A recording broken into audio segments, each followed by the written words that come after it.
Hola amigos, bienvenidos de nuevo a Dando Caco. Aquí estamos en otro episodio, como siempre tratando temas muy interesantes. Hoy me acompaña de nuevo Elvin, mi amigo, que no había votado un tiempo, pero ya está de vuelta. Yo aparezco así de vez en cuando. Te mandaron a decir que coja un chin de sol, que vaya a la playa, que está muy pálido. Pero ya lo tenemos aquí, lo secuestramos y lo tenemos aquí. Hoy vamos a tratar un tema muy interesante con nuestro amigo Ramón Gómez. Tenemos un invitado de lujo hoy, señores. Un invitado muy especial. Un invitado muy especial porque Ramón fue maestro nuestro en el Instituto Técnico Salesiano. Pues tú lo estás poniendo muy viejo ahí.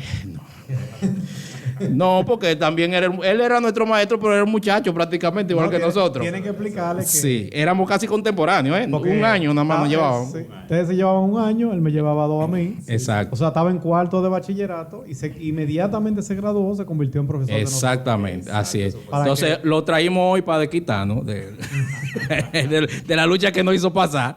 Gómez, ¿cómo tú estás? Excelente, excelente, hermanos. Gracias por la invitación. Nada más de entrada me llama la atención el título del programa. Dando Caco. O sea, Ya lo saben. como que aquí se va a pensar. Sí, no, la idea es que se piense. Que los temas que tratamos aquí no estamos dando clases ni estamos dando consejos, porque aquí nadie es experto. En YouTube hay mucha gente experta en todo, que da consejos de todo. Aquí no estamos dando consejos, aquí estamos conversando como amigos de temas que nos interesan, temas que a la gente le interesa y que, bueno, que tenemos nuestra opinión también. Entonces, el tema que vamos a tratar hoy contigo, tú como educador, es algo que yo entiendo que es un tema de lo más importante para el desarrollo de un ser humano, incluyendo no solamente el ser humano, sino de una nación, que es la educación. Entonces, independientemente de que tú puedas decir, bueno, ya la gente puede hacer dinero sin tener una carrera, sin tener una educación, pero la realidad es que tú tienes más probabilidad de que te vaya bien en la vida si tú tienes una buena educación. Y eso está comprobado. De que hayan excepciones y que hayan casos, eso es una cosa, pero la realidad es que la gran mayoría de los humanos comunes y mortales, mientras mejor se educan, mejor le va en la vida. Entonces, ese es el tema que vamos a tratar hoy, ese es el tema que le vamos a dar acá. ¿Qué tú piensas de eso, Ramón? Efectivamente, eso es así, estoy 100% de acuerdo. Estamos viviendo unos tiempos donde, como tú dijiste, Vladimir, educarse no garantiza de verdad la parte económica que te vaya bien, pero sí te acerca bastante y te ayuda en las probabilidades de que te ve bien, de que te vaya bien, porque te abre puertas. Claro. Tener una capacitación y un título universitario te abre puertas, sobre todo para dar los primeros pasos, los pininos, como decimos, de comenzar como empleado en una empresa. Exactamente. Y antes de que, aunque también hoy existe... está muy de moda lo que es el emprendimiento, ¿verdad? Sí, claro. Negocio, pero también trabajar te da la primera experiencia y para eso es bueno tener un título y una educación. Correctamente. Y de hecho, Elvin y yo somos fruto de eso, de esa educación técnica que nosotros obtuvimos en ITESA. Le debemos gran parte de nuestra carrera profesional. Es decir, Yo todo se lo debo a ITESA. Yo no estuviera donde yo estoy hoy si no fuera. Definitivamente. O sea, que estamos hablando de una educación técnica que no es solamente lo básico de español, matemática, historia, es enseñarte un oficio, enseñarte a tú tener las herramientas necesarias para tú desarrollarte en la vida, para tú producir dinero, porque desde que nosotros salimos de ITESA estamos produciendo dinero. Poco o mucho, pero estamos produciendo dinero porque podíamos ser contratados por una empresa aunque sea para pegar cable, para lo que sea, pero teníamos el conocimiento para hacerlo, que eso es sumamente importante. Están produciendo mucho ahora. Algunos están produciendo mucho, otros no tanto. Bueno, de ahí no nos vamos a meter en eso. Yo puedo dar mi ejemplo, porque ITESA es una institución, para los que no le conocen, que enseñan técnico profesional. Así es. Sí. En el caso de nosotros estudiamos electrónica. Hay 5 talleres, 5 ramas de estudio de técnico profesional, que son las artes gráficas, la electricidad industrial, pero también sea residencial, electricidad residencial, está la mecánica industrial, no automotriz, que hay gente que cuando dicen mecánica lo confunde, creen que es automovilística, no, es mecánica industrial, está la electrónica y está la informática, en la parte de programación. Sí, como hablaron de los empleos, yo recuerdo que en el 95, que yo estaba en tercero de bachillerato, de ITESA me llevaron a hacer la pasantía en una empresa que trabajaba con computadoras, servidores, mainframe y todo lo demás. Y yo duré ahí unos 2 meses más o menos. Y el dueño de la empresa quedó loco conmigo. Me dijo, oye, de que te gradúes, tú vienes para acá a trabajar. Exactamente. Sí. Exactamente. Y así mismo fue. Yo cuando salí de ITESA,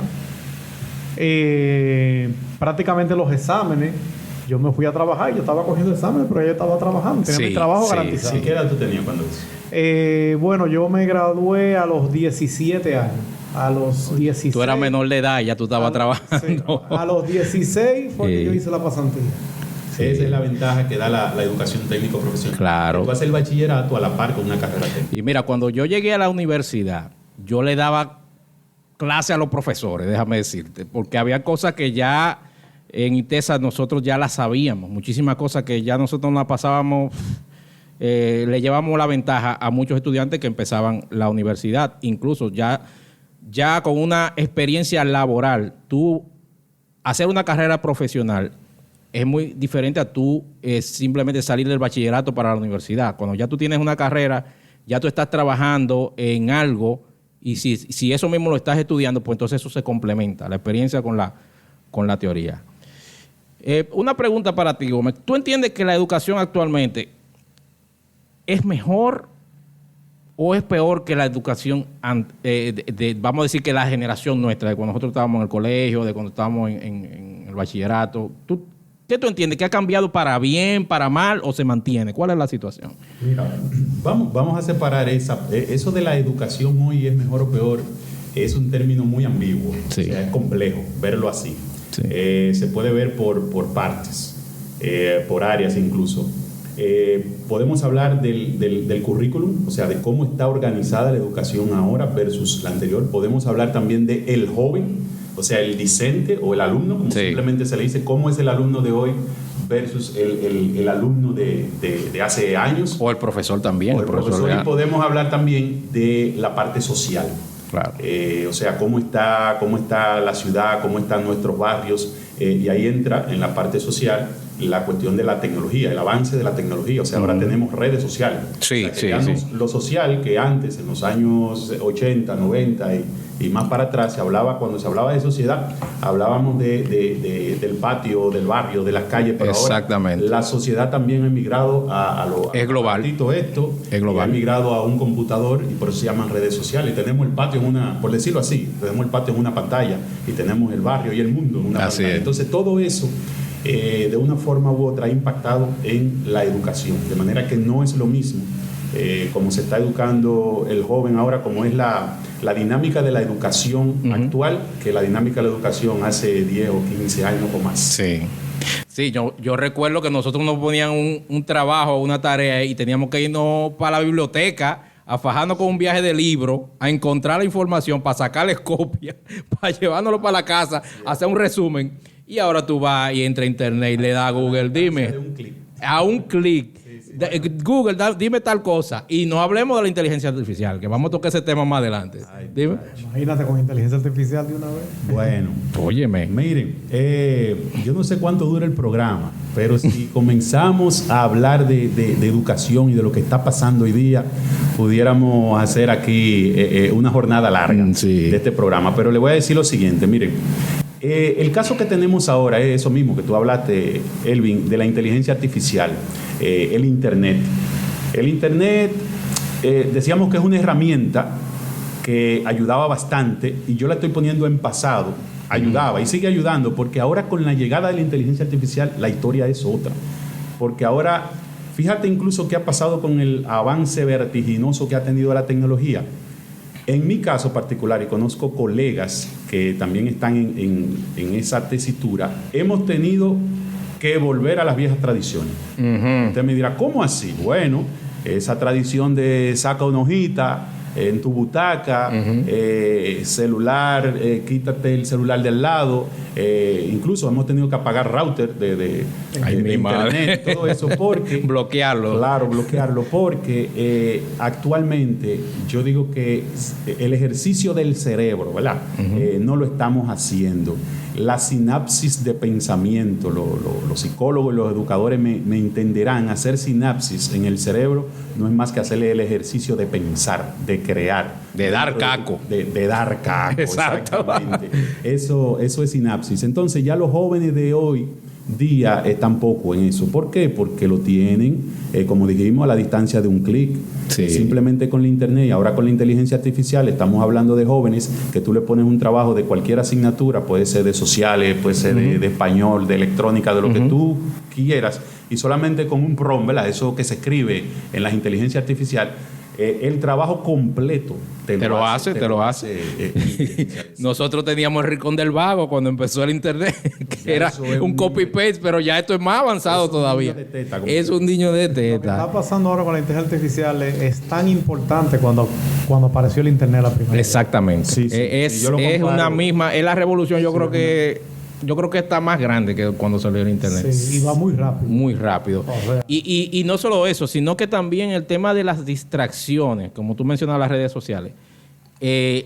Las distracciones que tenemos ahora no son las que teníamos cuando nosotros estudiamos. O sea, nosotros veíamos unos muñequitos en la tarde, ya a las 6 de la tarde no había muñequitos. Teníamos un horario. Había un horario, o sea, eso era antes del cable inclusive. Señores, no somos tan viejos, lo que pasa es que en esa época quien tenía cable eran dos gente en el barrio. Los ricos eran que tenían cable. O sea que habían 7 canales. 7 canales creo que eran que había, y en la tarde era que daban muñequitos. Ya a las 7 de la noche no había muñequitos, no había nada que ver. Entonces, Y si no había luz, tenía que salir para la calle a jugar. a jugar con los amiguitos en la calle. No existía el internet. No había internet, no había tantas distracciones. Y obviamente, yo no sé si antes los alumnos eran mejores estudiantes o ahora, pero de que había más tiempo para estudiar sin distracciones, yo creo que sí. Sí, claro que yo sí. creo que sí. Y entonces el enfoque, tú tienes un jovencito, tiene que tener un enfoque determinado para que sus energías puedan ser drenadas en algo. Claro. ¿Qué está pasando ahora? Que precisamente el hecho de tener todas estas redes sociales en la palma de su mano, porque lo tienen en el móvil, pues provocan una cantidad de focos de distracción que el cerebro se le parte, como yo digo, en 15 pedazos, y entonces la parte que tú quieres que se le quede, que es la clase, que es el conocimiento, pues eso se le va. Ahorita yo estaba hablando fuera de cámara con Elvin incluso me dijo, espérate, deja eso ahí para que lo hablemos en el programa. Sí. Que yo le decía a él que uno de los problemas de los jóvenes de ahora es su memoria a corto plazo. Está, oye, crítica. Sí. Memoria de pececito. Sí, memoria de pececito, como se dice. Porque tú le explicas, porque ni siquiera, voy a usar un término que no se debe, pero se usa coloquialmente, que es decir, muchacho es bruto. Ni siquiera es eso, no son brutos, No. son inteligentes. Porque cuando tú le estás hablando de algún tema en específico, ellos lo entienden. Sí, si el tema le interesa, No, se lo aprenden entienden porque lo aprenden. Y te hacen la práctica Claro. y todo. El problema no es ese, el problema es que una semana después ya se le olvidó. Sí. O sea, se le va. Incluso yo le dije a Elvin que me pusieron a pensar un día, no a dudar, a mí. Ajá. Porque yo tenía un grupo de estudiantes, estábamos trabajando un tema, lo dominaban perfectamente el tema. Yo me sentía en el momento satisfecho, oye, pero mira, lo entendieron. Y una semana después, cuando continuaba el tema, ¿verdad? Estamos en la consecución del tema, en la continuidad del tema, que le hago alusión. Entonces, como vimos en la clase pasada, me dijeron, ¿qué tema? Digo yo, el tema que estábamos viendo. Dice, no, pero usted no ha dado eso. O sea, a mí, cuando un curso de 25 muchachos me dice...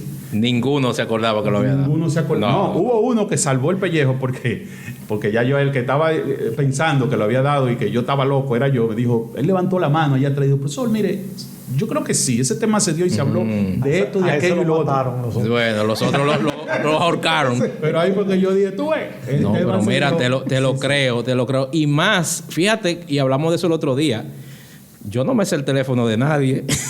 ¿Tú te sabes el teléfono de alguien de memoria? Antes nosotros no sabíamos los números de teléfono de la gente. Yo me lo sé. Bueno, yo me sé 2 o 3 importantes, pero es por eso mismo, como tú tienes ahora tantas facilidades para tú no tener que memorizar cosas, tú no usas prácticamente el cerebro o lo usas poco. Lo usas poco, ¿te entiendes? Entonces, y tienes tantas distracciones que tú estás viendo hasta una película y tú no puedes concentrarte en la película porque tú piensas, coño, ¿qué está pasando en Instagram? Déjame ver qué está pasando en medio de la película. Y eso hace como que tu enfoque se pierda definitivamente. Y eso mismo que estábamos hablando ahorita, que el cerebro también no tiene tanta capacidad de absorción. O sea, cuando uno está viendo, qué sé yo, el Instagram, TikTok... Se abruma. No es que no se abruma, es que te pasan 2 horas como nada tú viendo eso. Sí. Como nada. Sí. Y el cerebro toda esa información la coge y como no puede coger tanta, saca. Sí. Tiene que sacar, exactamente. o saca la clase o saca lo Algo tiene que votar. ¿Y qué tú piensas del currículum actual?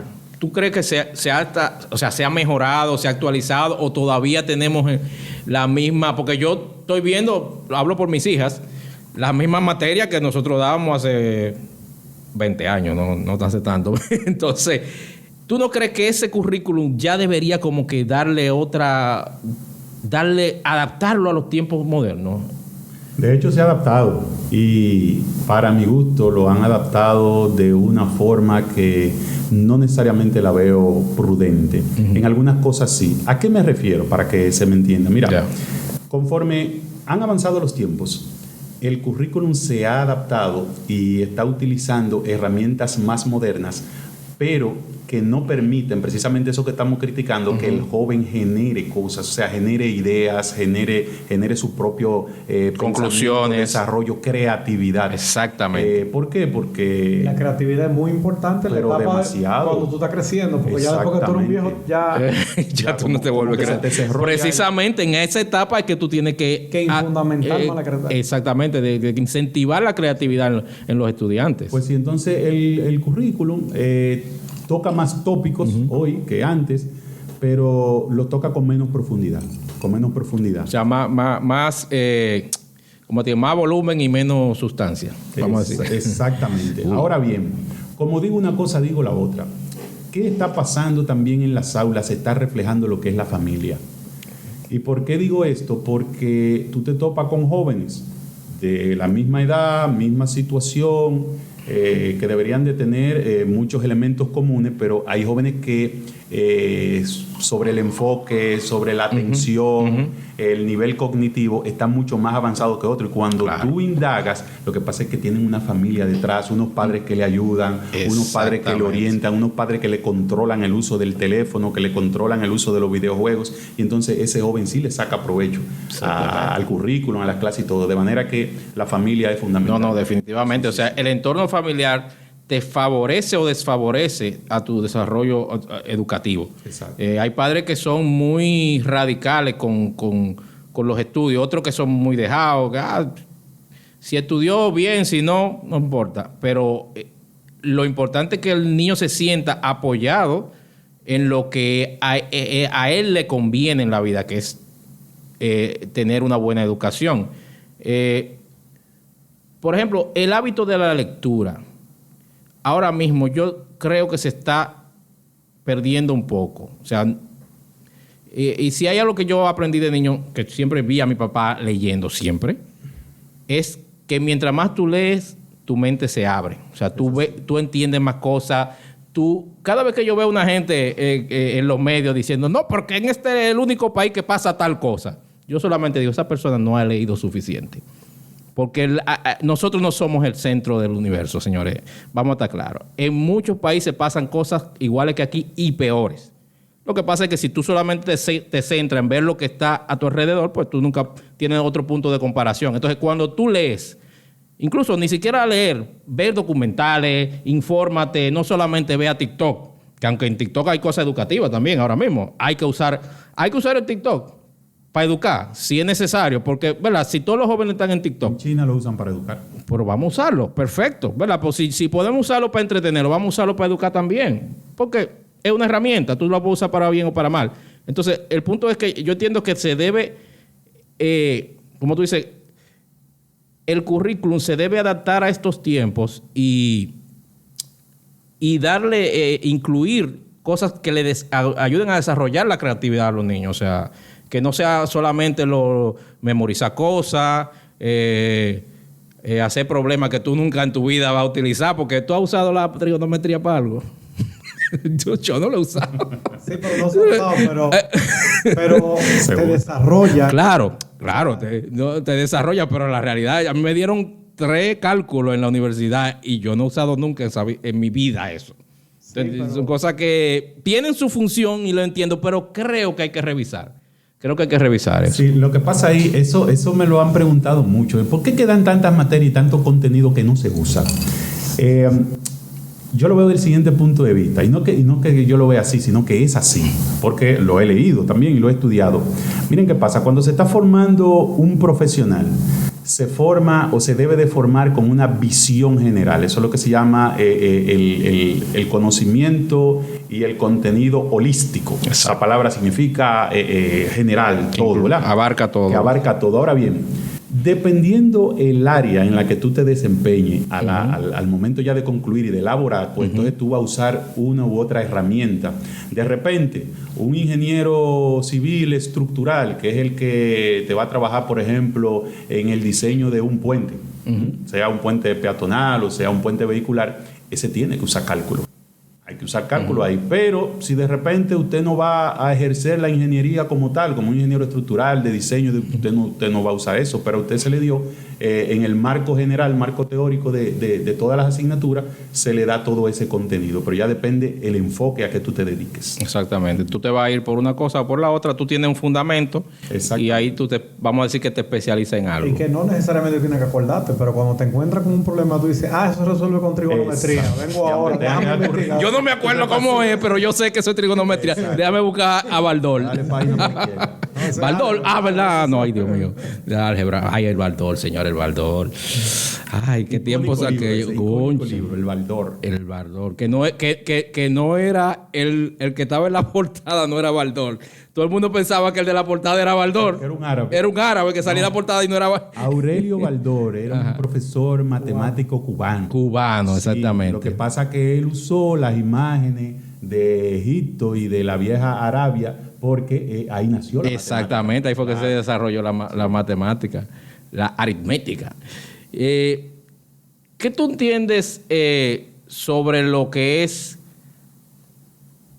el concepto de inflación de educación? No sé si tú lo has escuchado. Hay una charla muy buena en TED no recuerdo el nombre de él, Ken Robinson, incluso tiene un libro. Explícalo para los otros. No, yo lo voy a explicar, por si acaso él lo había escuchado. De todo modo hay que explicarlo para pero muy interesante, te la recomiendo que la veas, de Ken Robinson. Incluso él tiene un libro, yo lo compré, que habla sobre la creatividad, que muchas veces el sistema educativo como que le quita la creatividad a los niños o lo encajona. En esto es lo que tú tienes que aprender, porque esto es lo que la sociedad necesita, pero no necesariamente los niños quieren eso. Hay niños que tienen mucha inclinación a las artes o a la danza o lo que sea, y el sistema educativo realmente no le da tanta importancia a eso, porque sabemos que viene del sistema industrial. O sea, la revolución industrial lo que buscaba empleados, entonces educaba de acuerdo a las necesidades de la industria. Pero ahora eso ha cambiado mucho. O sea, ya la gente estudia cosas porque le gusta, no solamente porque producen dinero. Y yo lo veo eso muy bien. Pero lo que te comentaba sobre la educación, la inflación de la educación, es el concepto de que antes, por ejemplo, tú te graduabas de bachillerato, ya tú eras bachiller. Eso era algo importante. Ya con eso tú podías trabajar o por lo menos aspirar a un trabajito por ahí decente. Tú te graduabas de la universidad y ya eso era lo máximo. Ya tú tenías tu trabajo seguro. Te graduaste de contabilidad, tú seguro que ibas a trabajar contra trabajo. Después no. Ahora tú tienes que tener una maestría. Después tú tendrías que tener un doctorado. ¿Tú me entiendes? O sea, te van subiendo la barra. El nivel y se vuelve más competitivo y más difícil. Yo recuerdo que hace unos años se puso de moda la maestría en España. Y yo vi un viaje de gente yéndose para España a estudiar, a hacer su maestría. Y yo en mi mente pensaba, y cuando esta gente vuelva de allá para acá con toda esa maestría, ¿dónde va a trabajar? ¿Dónde va a trabajar? Porque es que hay 2 o 3 posiciones que requieren una maestría. Y que habían carreras que estaban cogiendo, que aquí no existían. Vainas que tú no sabes dónde lo vas a poner a trabajar aquí. Entonces, ¿tú me entiendes el concepto? O sea, como que te están inflando más el tema, sobre todo la educación superior, y que realmente cuando viene a ver eso es más negocio que educación. ¿Qué tú crees de esa parte? Mira, una mezcla de todo. Eso último que dijiste de negocio, hay un poco de eso. Pero también hay una falta de estudio de datos estadísticos en este país sobre lo que necesitamos. Me enteré el otro día que sí se está trabajando en eso. El Ministerio de Educación Superior, Ciencia y Tecnología, la MESIT. ¿Por qué razón? Porque se le ha dado rienda suelta, libre albedrío a las universidades que estudien la carrera que los muchachos quieren, que los alumnos, los estudiantes, ¿verdad?, los bachilleratos recién graduados quieran. Y no debe de ser así. Hay que tener un dato estadístico de cuántos médicos tenemos, por ejemplo, y cuántos necesitamos para los próximos 10 años, cuántos ingenieros, cuántos licenciados en contabilidad, etcétera, etcétera. Luego de ahí, ¿qué pasa? Que las universidades, como saben que la carrera de grado, a nivel del título de grado, va a ser limitada, pues ellos generan sus otras ofertas. Las ofertas de maestría, que eso es posgrado, después del grado, y las ofertas de doctorado. Todas las sociedades y todos los países organizados o medianamente organizados deben tener profesionales de todos los niveles. ¿Por qué? Porque esos niveles, o sea, los niveles superiores son los que influyen en los niveles inferiores y son los que van a crear la academia y los nuevos recursos de investigación con lo que se va a vivir en la posteridad. Ahora bien, ¿qué está pasando también en estos tipos de países? Que muchos profesionales tienden a estudiar esas carreras de posgrado por la parte monetaria, la parte económica, no necesariamente porque les guste o les interese tener una superioridad académica, sino porque le dan un bono más, ¿verdad? Claro. No, que puede optar por posiciones más altas. Puede optar por posiciones más altas dentro de las empresas o las instituciones donde trabajen. Pero al final, cuando un profesional lo hace solamente por el sentido mercurial, como se dice, o sea, el sentido monetario, no le saca provecho a esa maestría o ese doctorado, que debe de utilizarse realmente ya cuando se habla de grados superiores. Ahí estamos hablando de investigación, innovación, desarrollo. Y entonces, también en estos tipos de países tenemos muchachos, yo le digo así, ¿verdad? Porque como soy profesor, le digo a mis muchachos y mis muchachas, a mis estudiantes, que logran un alto nivel de estudio, pero luego no hay, como tú dijiste ahorita, cabida en este país para ese nivel de profesional. ¿Y qué hacen los países desarrollados? Se quedan con ellos. La fuga de cerebros. La fuga de cerebro. Yo tengo más de 7 u 8 casos que conozco de jóvenes que se han ido a hacer maestría. Por ejemplo, tengo jóvenes que se han ido a Alemania, Inglaterra, Estados Unidos, obviamente, y luego concluyen con que no vuelven para acá. ¿Por qué? Porque allá le hacen una oferta, como dice una famosa película por ahí, una oferta que no puedes rechazar. Y se quedan por ahí. Pero si aquí tuvieran ya de antemano, mira, te vamos a mandar a preparar en tal carrera, tal país, y tenemos esto para ti cuando tú concluyas, óyeme, ya eso es una motivación. Tú lo piensas. Para tú. Entonces, todo eso que está pasando. Nosotros sufrimos mucho de eso, porque en el área de tecnología donde nosotros nos desarrollamos, se nos hace muy difícil tener personal, mantener sobre todo personal calificado, porque es que la competencia con Estados Unidos y o sea, ya tú puedes conseguir un trabajo en Canadá y trabajar desde aquí. Claro. Y vas a ganar 2 veces, 3 veces de lo que tú puedes producir aquí. Entonces, ¿qué nos queda a nosotros? Que tenemos que emplear a la mano de obra más... La cosa en el área yo le digo a ustedes, señores, estudien lo que les gusta el dinero, que aprendan programación y ese tipo de cosas. Sí, software, eso. ChatGPT. Por ejemplo, gente sin experiencia se lo han llevado con unos sueldos. Unos sueldos abismales. Realmente. En dólares. Y entonces y aquí... la casa. Entonces, lo que nos queda aquí en el país son lo más o menos. Se llevan las estrellas y como es la pelota. Sí, claro. La pelota lo pasa lo mismo. Así mismo. Es difícil el mercado laboral.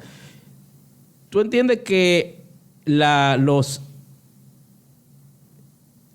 carrera de educador ahora mismo vale la pena? O sea, yo sé que a ti te gusta educar, yo sé que tú lo haces por pasión, pero ¿tú le recomendarías a otra gente que sea profesor?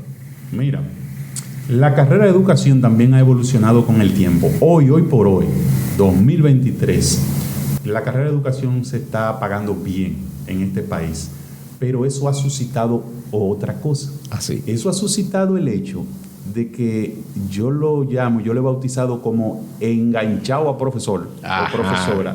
Alguna persona que están entrando a la carrera de educación sin tener la vocación, solamente porque ha mejorado el salario. Óyeme, pero yo estoy sorprendido que tú me digas eso. Sí. Porque desde niño, si yo recuerdo dos cosas que siempre he escuchado desde niño es, después de los Casandra, del Soberano, el pataleo de los artistas y los profesores haciendo huelga por los sueldos. Esas son dos cosas que desde niño yo siempre... Pero si ha mejorado, eso es una gran cosa. Ha mejorado bastante. Falta más, pero ha mejorado. Pero eso es una gran cosa. El lío de los títulos de Nuria, ¿no? De los títulos de... gente ahí con los títulos falsos. Los títulos, eso es... Sí, un programa que yo vi de... Bueno, eso es algo que hay que investigar realmente, sí. Sí, pero no nos vamos a meter en esos temas. Vamos a dejarle eso a Alicia Ortega y a Nuria que saben de eso. Pero entonces tú entiendes que sí, que se han mejorado las condiciones de los educadores. Se ha mejorado y que debería ser así, porque es que el educador tiene en sus manos el futuro de los muchachos. Claro. O sea, es como que tú a un médico le pague mal. Tu vida está en manos de un médico.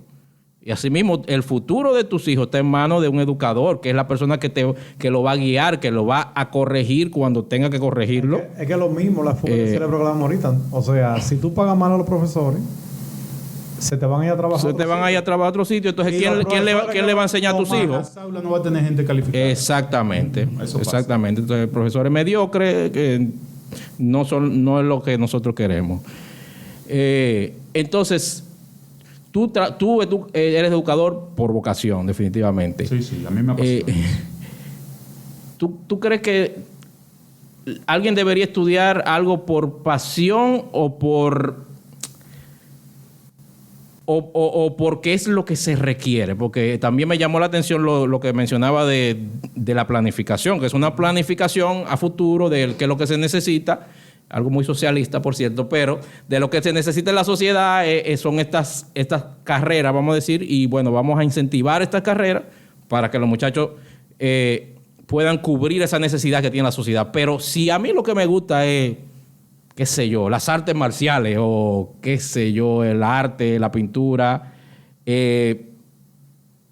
¿tú piensas que se le debe dar prioridad a lo que te apasiona o a lo que realmente te conviene estudiar? Mira, en estos tipos de... Tú sabes que yo le respondí esa misma pregunta a un jovencito. Uh-huh. A mí se me acercan a veces alumnos porque los profesores no solo somos profesores, somos como segundos padres. Consejero también. Consejero, exacto. Sí, y hay alumnos que entienden que sus padres en su casa no le pueden dar un buen consejo, los que viven con ellos, porque también hay muchas realidades de muchos jóvenes que no viven con sus padres. Claro. Que hay muchas historias ahí. Pero bueno, me preguntaba eso de que él debe estudiar y qué debe tomar en cuenta para decidirse por una carrera.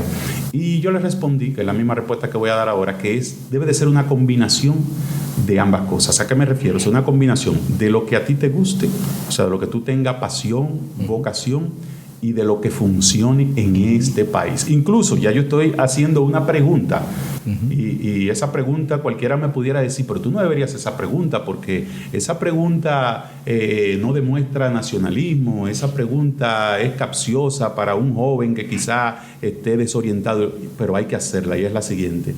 Yo le digo a los jóvenes, tú quieres, tú pretendes, tú te ves en un futuro haciendo vida en este país. Así mismo le pregunto, porque hay muchos que quieren irse de este país. Sí, definitivamente. Por muchas razones. Definitivamente. Por muchas razones. Y es una opción también. Sí, entonces cuando me dicen que sí, que quieren hacer vida en este país, yo le digo que no estudie, por ejemplo, y me perdonan, no estudie biología marina, por ejemplo.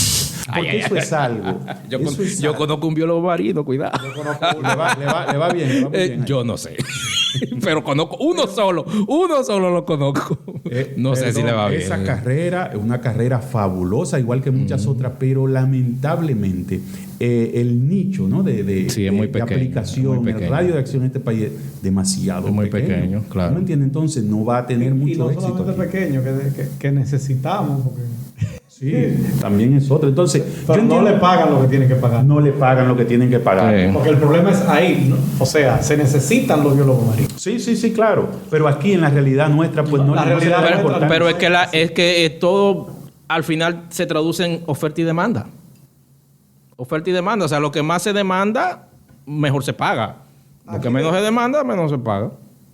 Lamentablemente es así. El tema es complejo, de verdad que sí, porque hay carreras que son muy, muy bonitas, fabulosas, de Sí. gran interés, pero lamentablemente en el mercado local no tienen mucho asidero. No, y que también estoy de acuerdo contigo con eso, pero la realidad es que hay que ponerle los pies sobre la tierra a la gente. Claro. Porque, ¿verdad? A ti te puede gustar lo que sea. Bueno, mi hija está estudiando ilustración. Es una carrera que a lo mejor tú dices, pero ¿dónde va a trabajar? Porque aquí no hay mucha demanda de eso. Pero tú tienes que aterrizar y decirle, mira, tú vas a trabajar una cosa que no tiene mucha demanda, tú sabes, Y más ahora con la inteligencia ¿Qué? artificial. tranquilo, que vas a coger lucha, tú sabes que va a tener que para echar para adelante, va a tener que coger lucha, como quiera tú lo quieres hacer, para adelante.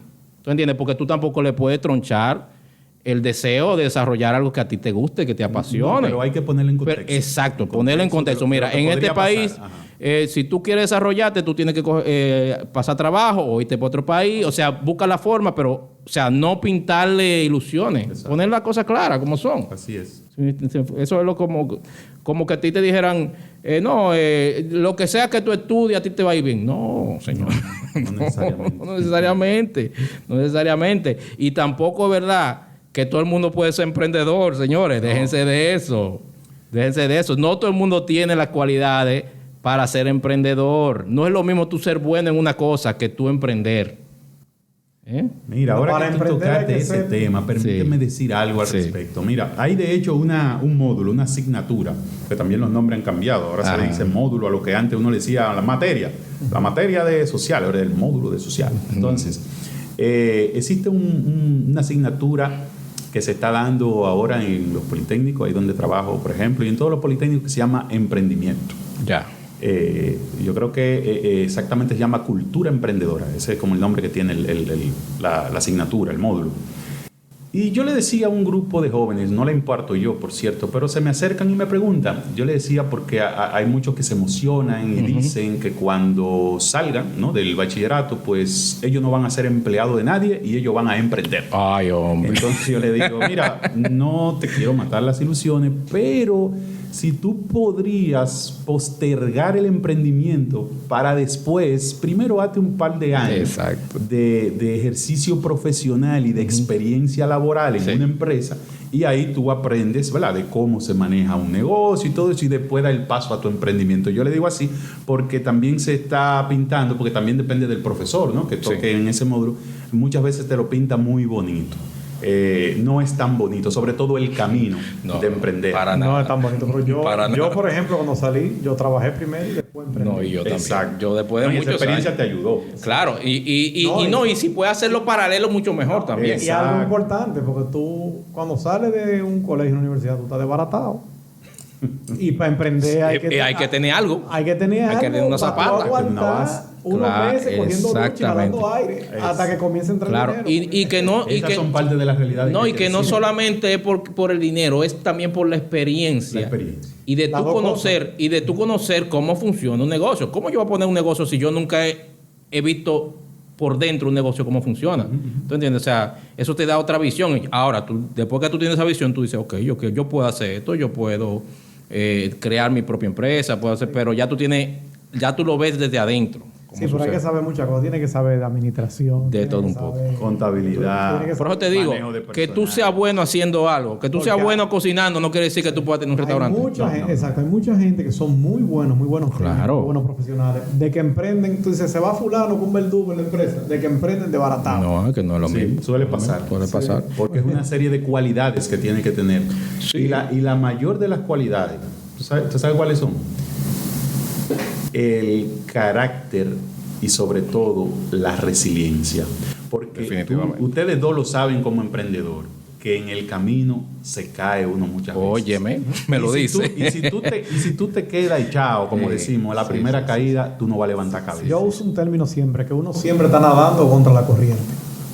si uno se le pamó un brazo, es para atrás que uno va, pero no con el brazo que le queda. Tiene que seguir. Tiene que seguir. Porque ese chin que tú estás avanzando no te está dejando que te lleve. Y después cuando el otro con los dos brazos. Entonces así es. No, y que a veces tú tienes que echar un poquito para atrás, para echar para adelante, para echar para atrás, para echar para adelante, pero siempre para adelante. ¿Tú entiendes? Nunca para atrás solamente. Porque hay gente que ven que las cosas salen mal, que tienen que volver un chin para atrás, se decepcionan y sueltan eso. El que entró en depresión en medio de una Entonces, si tú no corriente. puedes vivir con esa... Exacto. Con eso no te metas a emprender nada. Olvídate. Y eso, que no hablemos de todo lo demás temas de impuestos y de todo. Dice un dicho que el emprendedor no tiene tiempo para llorar, sino para vender pañuelos. Ah, bueno.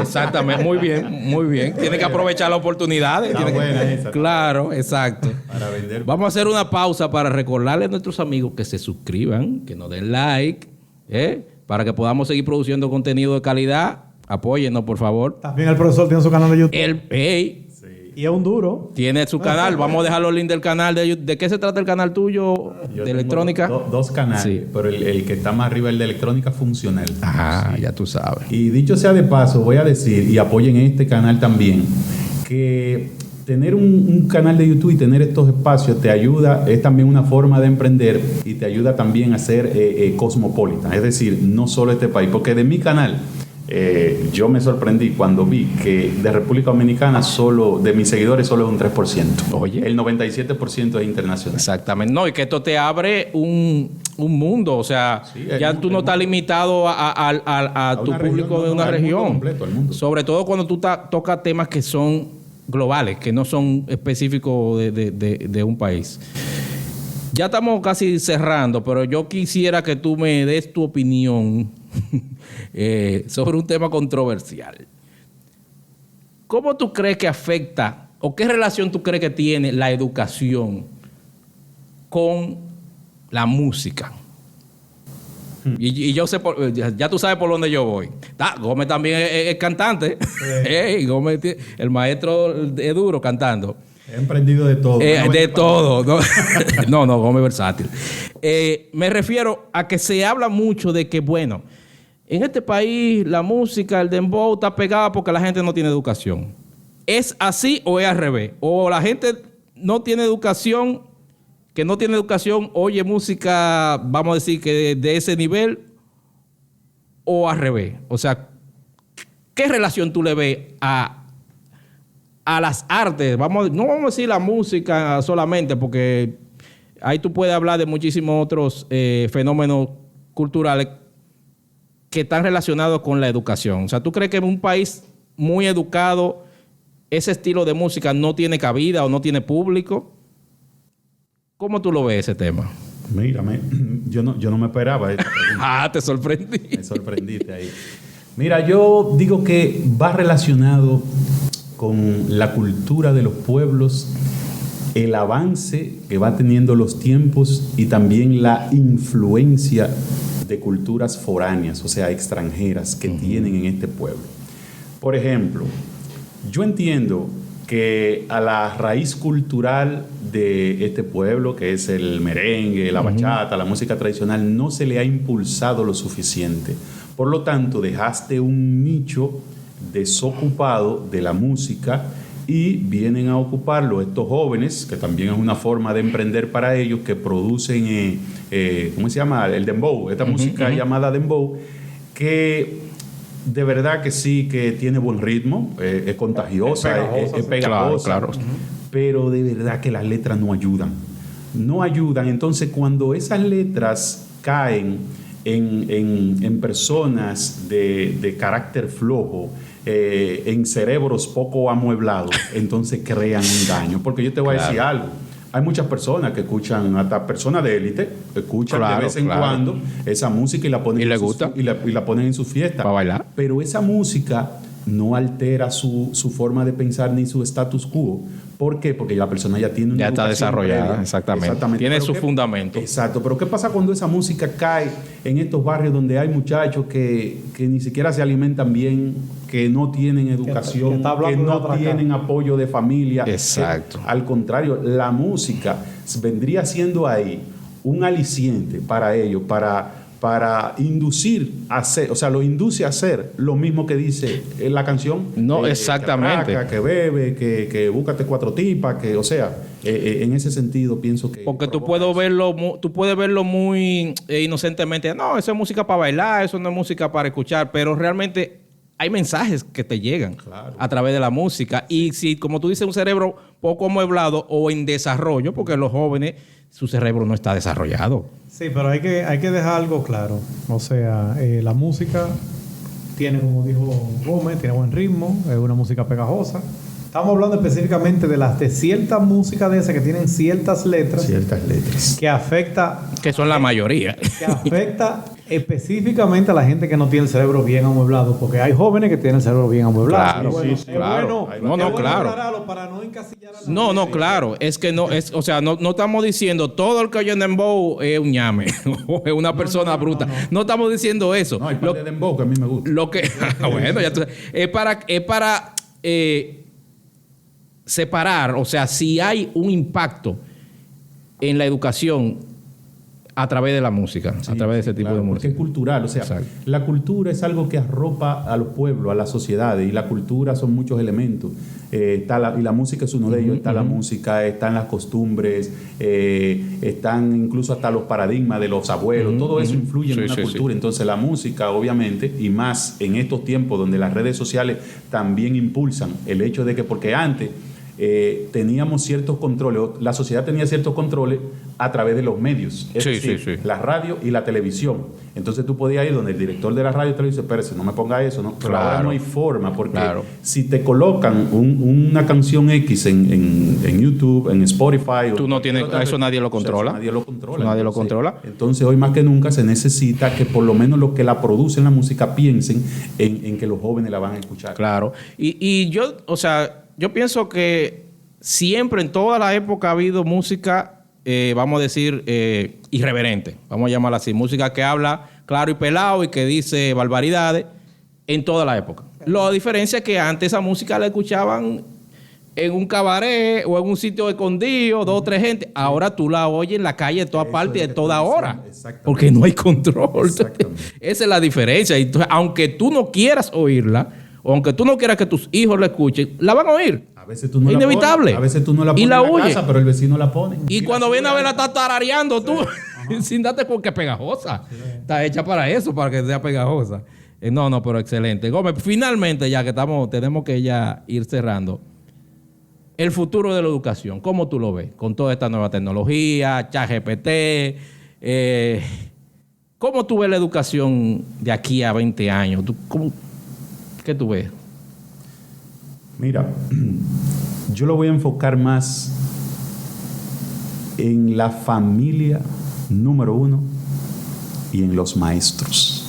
Más que en los jóvenes, más que en el currículum. Obviamente, el Estado es que marca la pauta. Por aquí es que vamos, esto es lo que vamos a hacer, porque debe de haber un orden y una línea institucional de lo que se debe de hacer, ¿verdad? Pero, ¿por qué yo me refiero a la familia y los maestros? Porque ellos son los actores principales que están interactuando con el joven. Por ejemplo, un joven, cuando está en un salón de clase, un grupo de jóvenes le hacen mucho caso a su maestro. Un padre, una madre de familia, cuando tiene sus hijos en casa y los sienta y conversa con ellos, influye mucho sobre ellos. Entonces, sin importar lo que el Estado puede hacer con la educación, que yo entiendo que tiene buenas intenciones y es propositivo lo que está haciendo, es más influyente el futuro de la educación, el que la rienda la tome la familia y los maestros. Excelente. Gómez, muchísimas gracias por acompañarnos. De verdad que la hemos pasado muy bien. Espero que a nuestro público le haya gustado el tema. Probablemente te invitemos otro día para que hablemos de otros temas también que tú dominas bastante bien. Dándole caco a otros temas. Señores, gracias por vernos. Síganos en las redes, denle like, suscríbanse. Bye bye.